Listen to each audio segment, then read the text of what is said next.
whoever said marriage was a 50-50 thing has actually destroyed a lot of marriages, because it's not true. There are days in marriages where someone is like 0, another person is like 100. There are days in marriages where it's 50-50, 100-100, 70-30, whatever it is, because marriage, just like life, comes in seasons.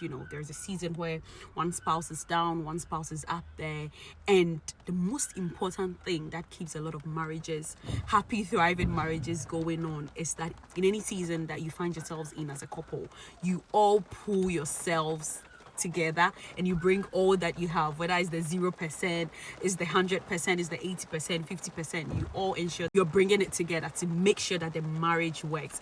Because if you take that 50-50 mentality into marriage and you realize that your 50% is not sufficient to get the marriage to the 100% where it needs to be, then eventually that 50% is not going to keep your marriage happy and thriving.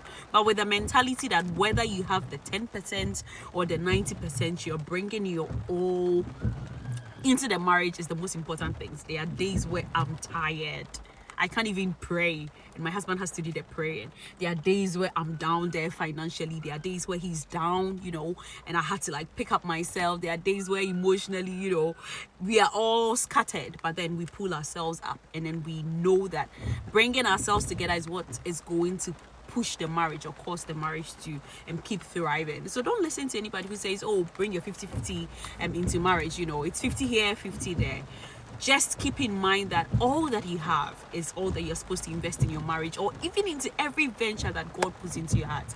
In this corner of the internet, we are building happy, healthy, thriving marriages.